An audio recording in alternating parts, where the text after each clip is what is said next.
नमस्कार दोस्तों, मैं डॉक्टर राजेश गुप्ता यूडेंट इंडिया हॉस्पिटल जयपुर से। दोस्तों, आज मैं कोई केस लेकर के नहीं आया हूँ आपके सामने, बल्कि मैं एक ऐसी ज़िंदगी की जंग को आपको दिखाने जा रहा हूँ जिसमें प्रकृति अपने प्रकोप से किसी इंसान की ज़िंदगी को इतना दयनीय बना देती है कि उसको जीने की इच्छा भी उसमें अब बाकी नहीं रह जाती। लेकिन मेडिकल साइंस अपने आप को इतना इम्प्रूव करती है और प्रकृति से लड़ने के लिए अपने आप को इतना तैयार करती है कि वापस ऐसे इंसानों की ज़िंदगी में भी एक जान फूंकी जा सके। कुछ ऐसी ही कहानी मैं आपके सामने आज लेकर के आ रहा हूँ दोस्तों, ज़रूर देखिएगा। ये है पंकज सिंह और ये लखनऊ से आए हैं। कोरोना से पहले इनकी जिंदगी भी बहुत खुशहाल थी, लेकिन अनफॉर्चुनेटली ये कोरोना की चपेट में आ गए और जैसे ही इन्होंने अपने आप को रिकवर किया तो ब्लैक फंगस जैसी खतरनाक बीमारी ने इन्हें आ घेरा। इस कारण इनकी जिंदगी को बचाने के लिए डॉक्टर्स को इनका लेफ्ट साइड का ऊपरी जबड़ा निकालना पड़ा। उसके बाद इनकी जिंदगी बदतर हो गई। जबड़ा कटने के बाद नाक और मुंह का कनेक्शन खुल गया था, जिसके कारण ना तो ये अच्छे से खाना खा पा रहे थे, क्योंकि जो भी खाते नाक में होकर के बाहर आ जाता था, और ना ही ये ठीक से शब्दों का उच्चारण कर पा रहे थे। फाइनली यूडेंट में डॉक्टर्स की टीम ने इन सभी चीजों को रिकवर किया और इनकी जिंदगी फिर से खुशहाल पटरी पर लौट आई। जानिए आखिर किस तरह से ये सब संभव हो पाया। मेरा नाम पंकज सिंह है। जब कोरोना का सेकेंड वेव आया था तो उस दौरान मुझे ब्लैक फंगस हो गया था। ब्लैक फंगस होने की वजह से मेरा एक साइड का पूरा 7 दांत और कुछ हड्डी सर्जरी से बाहर निकल गया था। तो फिर जब इस बीमारी से मुझे मुक्ति मिली तो फिर मैंने इसे दोबारा रिहैब करने के लिए सर्च किया। तो यूट्यूब पर डॉक्टर राजेश गुप्ता सर का खूब सारे वीडियो मैंने देखा। उस वीडियो से देख के मैं इनके पास मिलने आया जयपुर। इनके मिलने के बाद मुझे डॉक्टर साहब ने भरोसा दिया कि नहीं, तुम्हारा दांत वापस तुम्हें मिल सकता है। दोस्तों, कोरोना काल को भला कौन भूल सकता है। वो सुनी सुनी सड़कें, कंप्लीट लॉकडाउन, चारों तरफ वीराना, जिंदगी की आस में हजारों किलोमीटर पैदल चलते हुए वो लाखों मजदूर, चारों तरफ लाशों का ढेर, छोटे पड़ते शमशान, ऑक्सीजन सिलेंडर की कमी से दम तोड़ते वो हजारों लोग। और इस दौर में भी मेडिकल साइंस लगातार अपना काम कर रही थी। जिंदगी को बचाने की जिद्दोजहद में वैज्ञानिक एक वैक्सीन तैयार करने में लगे हुए थे और फाइनली वैक्सीन तैयार भी हो गया। संसार ने एक राहत की सांस ली। चलो, अब इस वैक्सीन के बाद जिंदगियां बचाई जा सकेंगी। लेकिन किसी को क्या पता था कि कोरोना की जंग जीतने के बाद भी एक और नई लड़ाई सामने खड़ी हुई है। इसी बीच हमारे हॉस्पिटल्स में कुछ ऐसे नए रोगी आने लगे जिनको एक अजीबोगरीब दांतों में दर्द था, अजीबोगरीब जबड़े में जकड़न थी और कुछ ब्लैक स्पॉट्स लिए हुए था। एकदम ये नए सिम्टम्स जब आना शुरू हुए तो सारा मेडिकल साइंस चौकन्ना हुआ। इस बीमारी के बारे में सर्च हुए, पता लगा कि ये एक म्यूकरमाइकोसिस नाम की खतरनाक बीमारी है जो पोस्ट कोरोना लोगों को जकड़ने में लगी हुई है। और बीमारी भी दोस्तों इतनी खतरनाक कि इसका समय पर अगर इलाज नहीं हुआ तो यह आदमी की जिंदगी को भी लील लेती है। और दोस्तों, इस बीमारी का इलाज भी एक ऐसा इलाज था कि जिसमें बॉडी के उस पार्ट को ही काट करके अलग करना पड़ रहा था जिस पार्ट में ये बीमारी फैली हुई थी। और इस बीमारी का जो फैलाव था वो अधिकांश लोगों में ऊपरी जबड़े में हुआ और इस तरह से कई लोगों की जिंदगियां बचाने के लिए ना चाहते हुए भी चिकित्सकों ने उनके ऊपरी जबड़े को काट करके उनके शरीर से अलग किया ताकि उनकी जिंदगी बचाई जा सके। लेकिन दोस्तों, जिंदगी तो बच गई, लेकिन इस जिंदगी में कटे हुए जबड़े के साथ उनका इन सामान्य जीवन में जीना उनके लिए बहुत मुश्किल हो गया था। दांत नहीं था तो खाने में ज्यादा टाइम लगता था, मैं गिर जाता, सर नीचे डाउन हुआ ना तो खाना गिर जाता। उनके लिए इस एक तरह से ये जिंदगी नरक के समान थी, क्योंकि जब भी वो कुछ खाते तो बाहर निकल जाता था। दिखने में एक डरावना सा फेस था। इनका एक जो ये मैक्सिला मुंह खोलिए, ये मैक्सिला पूरी निकाल दी गई है, कंप्लीट मैक्सिला निकाल दी। ये देखिए, आप कैमरे में अच्छे से दिख पाए, यहाँ पर एक भी दांत नहीं है इनका, ओके। और यहाँ बोन भी नहीं है, एक फ्लैप से इसको पूरा कवर किया गया है। और दूसरा, इसमें मुंह खोलिए, यहाँ एक होल भी है, यहाँ अंदर सारा फ्लैप कवर नहीं हो पाया, इस वजह से एक होल रह गया जिससे नाक से और मुंह का कनेक्शन रहता है। जब कुछ खाते होंगे तो नाक में होके निकल जाता होगा, ये भी एक प्रॉब्लम है। खाना चला जाता है और स्पीच में भी एक अंतर आता है। तो हमारे पास 3 चैलेंज है। एक तो इनका बोन नहीं है, बोन नहीं होने के बाद भी हमें यहाँ दांत लगाने हैं। दूसरा, इनका एक होल बना हुआ है, इस होल को हमें सील करना है ताकि इनका खाना नाक से ना आए। और दूसरा चैलेंज है कि जैसे ही परफोरेशन होता है या अंदर तालू में कहीं छेद हो जाता है तो आपकी स्पीच नहीं बन पाती, प्रॉपर प्रोनाउंसिएशन आपका नहीं हो पाता, कुछ वर्ड अटक जाते हैं, कुछ शब्दों में रेजोनेंस नहीं बन पाता, इस वजह से उनकी वॉइस क्लियर नहीं हो पाती। तो हमें तीनों चैलेंज को साथ लेकर के चलना और तीनों करेक्ट करने हैं। अब जिद्दोजहद शुरू होती थी डेंटल साइंस की। डेंटल साइंस ने इसमें लगातार अपने प्रयोग शुरू किए और इनका रिप्लेसमेंट देना शुरू किया। कुछ के ज़ाइगोमेटिक इम्प्लांट से उनके नए जबड़े बनाए गए और हम लोग लगातार इस कोशिश में लगे रहे कि कुछ न कुछ उनको ऐसा इम्प्रूवमेंट देते रहे, केस दर केस हम उसमें अपनी नई खोज, नई इन्वेंशंस को डालते रहे और केस दर केस हम सुधार करते रहे कि इनकी जो प्रॉब्लम्स हैं उन प्रॉब्लम्स को दूर किया जा सके।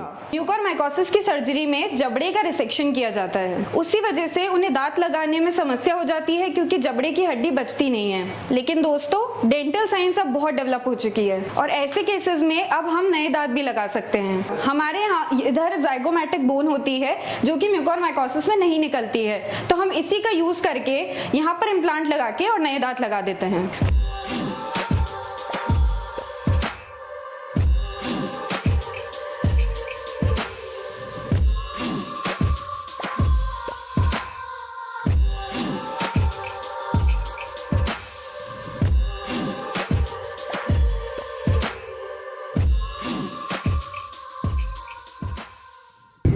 यहाँ पर ये जो हड्डी होती है ज़ाइगोमेटिक बोन, इस ज़ाइगोमेटिक बोन के अंदर मेलार बोन भी बोलते हैं, चीक बोन भी बोलते हैं इसको, यहाँ से यहाँ तक की होती है। तो 2 इम्प्लांट तो यहाँ डले हैं, एक इम्प्लांट जो आधा हिस्सा ये जबड़ा बचा हुआ था ये वाला यहाँ, ये तो इसी जबड़े में डला हुआ है एक इम्प्लांट पर। अब यहाँ चूँकि हड्डी नहीं है तो ये बहुत बड़े इम्प्लांट है, ये देखिए वहाँ सिर्फ सीधे जा रहे हैं, बड़े इम्प्लांट है। तो ये यहाँ डले हैं दोनों और एक इम्प्लांट यहाँ टेरिगोइड बोन होती है अंदर इसके अंदर, तो वो इम्प्लांट सीधा उधर डला है, जैसा कि अब आप एक्सरे में देख पा रहे हैं।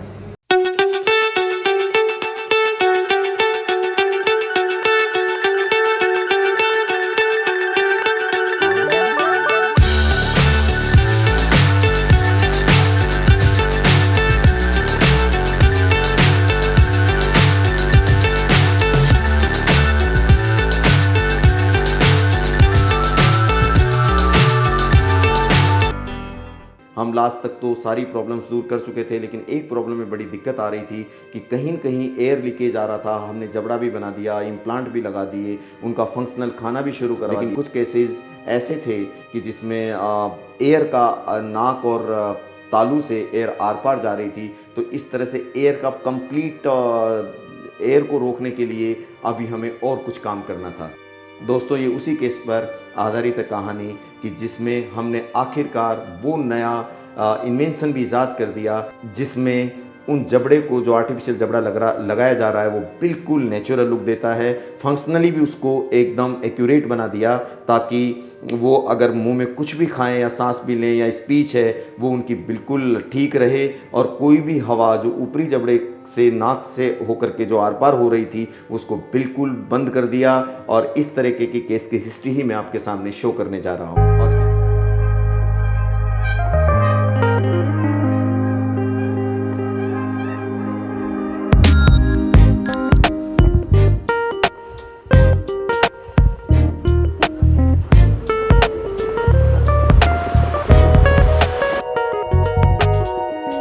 और धन्यवाद जिन्होंने मेरी स्माइल वापस लौटाई, पूरे ये दांत लगा के मेरी स्माइल वापस लौटाई। और एक चीज और करता हूँ, डॉक्टर राजेश सर बहुत अच्छे हैं, इनकी टीम भी बहुत अच्छी है। Thank you. क्या आपने सोचा था कभी वापस इतना तो नहीं सोचा था कि इतना अच्छा सर काम होगा। सर किसी को भी सर अगर स्माइल अगर वापस लौट जाए तो उससे बड़ी क्या बात होगी। और दूसरी बात कि अब नाक से आवाज नहीं आ रही है, हाँ बिल्कुल क्लियर वॉइस है, वर्ड क्लियर पूरा आ रहा है। और इतना तो नहीं सोचा। जैसा कि आप देख रहे हैं पंकज सिंह जी का ये बन के आ चुका है ऑब्चुरेटर, ये हमारे पास है। आप इसकी लाइनिंग देख सकते हैं क्योंकि ये अंदर स्किन में होता है। ये लगभग आप ये मान लीजिए ये पूरी मैक्सिला का जो बोन होता है वो इतनी बोन होती है। ये सारी म्यूकोरमाइकोसिस की सर्जरी में ये सारी बोन रिसेक्ट कर दी गई थी, इसलिए ये आर्टिफिशियल बनाया है और इसको लुक ऐसे ही दिया है जैसे गम्स होते हैं। ये पूरा ध्यान रखा गया है। ये देखिए जैसे गम्स में ये ग्रूव्स होती है तो ये ग्रूव्स भी डाली गई है और ये बहुत सॉफ्ट मटेरियल का बना हुआ होता है क्योंकि चीक्स इसके कंटिन्यूस टच में रहते हैं। अगर ये थोड़ा भी रफ हो, अगर इसमें फिनिशिंग अच्छी नहीं हो तो गालों को फ्रिक्शन होता है और वहाँ अल्सर होने के डर रहते हैं। तो आपको लगभग हमने ये कोशिश की कि इनको फील वैसा ही आएगा जैसा एक नेचुरल है। जब आपने लगाया एक दिन के लिए ट्रायल को दिया तो आपको कैसा फील आया उसमें? सॉफ्ट आ बिल्कुल नेचुरल जैसा। हाँ, और ये दोस्तों इसको बनाने के बाद भी ऊपर वाला जो हिस्सा ये अंदर रहता है उस होल के अंदर, जो आपकी नाक वाली कैविटी को मुंह वाली कैविटी से अलग रखता है। अलग रखने के लिए यहाँ पर ये सॉफ्ट लाइनर दिए गए हैं। देखिए ये पहली बार ये बिल्कुल सॉफ्ट है, सिलिकॉन के लाइनिंग दी गई है ताकि अगर ये गम्स में टच भी होता है ऊपर जाकर के तो ये इरिटेट ना करे। ये हार्ड नहीं है, बहुत सॉफ्ट है, रबर बेस्ड मटेरियल है ये, राइट। ये देख सकते हैं आप, ये बिल्कुल रबर बेस्ड मटेरियल है। तो इसलिए हर तरीके से इनके कंफर्टेबल बनाया गया है। और जब हम इसको लगाएंगे तो ये इस तरह से सील करेगा कि इसमें बिल्कुल भी वॉइस, नेजल वॉइस नहीं आए या एयर नोज से ओरल कैविटी में एयर पास ना हो और ओरल कैविटी के एयर नेजल के थ्रू पास ना हो। क्योंकि अभी तक ये पूरा नेजल कैविटी और ओरल कैविटी आपस में मिली हुई है क्योंकि बोन कट चुकी है। जो बोन नेजल कैविटी को और ओरल कैविटी को यानी कि मुंह को और नाक की जो कैविटी है उन दोनों को अलग रखती है, वो बोन हटाती गई है। और जैसे ही उस बोन को हटाते हैं तो वॉइस क्लियर नहीं निकलती, नाक से आवाज आती है क्योंकि जैसे ही आप बोलते हैं तो पूरी हवा नाक से निकलती है। और अगर सांस लेते हैं तो भी मुंह में भर जाता है। आप गुब्बारे नहीं फुला सकते, आप प्रॉपर शब्दों का उच्चारण नहीं कर सकते। और इसीलिए ये सॉफ्ट लाइनर कंप्लीट सील करता है उसको। मैक्सिला बनाई है, सीलिंग प्रॉपर दी है और दांतों का कलर भी प्रॉपर मिलाया है। अगर मान लीजिए थोड़ा भी इसमें लीकेज रह जाएगा तो आपकी वॉइस क्लियर नहीं आएगी। तो ये एक एडवांसमेंट है बहुत। उससे कोशिश की है कि म्यूकरमाइकोसिस में जो लोग पीड़ित हैं उनको किसी भी तरीके से हम उनको अच्छे से अच्छा रिलीफ दे पाए और उनको वापस अपनी पुरानी दुनिया में, वापस जो उनकी दुनिया थी हंसने खेलने वाली, उसमें वापस लौटा पाए। हालांकि कुछ लिमिटेशंस होती हैं, अनवरत लगातार रिसर्च होते रहेंगे और कुछ इंप्रूवमेंट करेंगे आगे। जितना पॉसिबल था इंडिया में हमने वो करके आपको दिखाया है। और अब मैं ये लगाने जा रहा हूं तो आप देख पाएंगे कि पोस्ट ऑपरेटिव कितना अच्छे रिजल्ट आते हैं। जैसे आपका नाम क्या है, कहाँ रहते हैं? मिसिसिपी बोलिए। अब देख रहे हैं आप, इनकी वॉइस नेजल वॉइस आ रही है। तो ये नेजल वॉइस अब जैसे ही हम लगाएंगे, आप अभी नाक से या अभी गुब्बारा फुला सकते हैं आप? इस समय ये बिल्कुल नहीं फुला सकते। आप कोई भी चीज फुला नहीं सकते, विस्लिंग नहीं कर सकते, है ना। लेकिन इसके लगाने के बाद ये प्रैक्टिकली आप देखेंगे कि सब चीज कर पाएंगे। तो मैं अब इनको फिक्स करने की कोशिश करता हूं। आप ये देखिए, ये देखिए, ये इनके इम्प्लांट्स हैं और इसमें मैं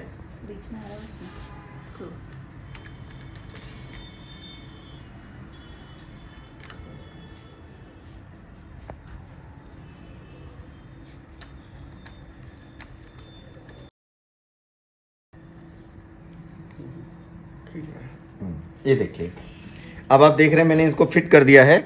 और इनसाइड आप देख लीजिए, कहीं ये लाइनर है, ये इनके गम्स को इरिटेट नहीं करेंगे। पीछे की साइड में आप देख रहे हैं, पोस्टीरियर साइड में बिल्कुल सीलिंग हो गई है। अब देखिए, आप हवा लीजिए, कुछ हवा लग रही है आपको? नाक से आवाज आ रही है? अब बिल्कुल कंप्लीटली क्लोज है। बोलिए, मिस्सी, सिप्पी, क्षण, प्रतिक्षण, ये देखिए इनकी आवाज बिल्कुल क्लियर हो चुकी है।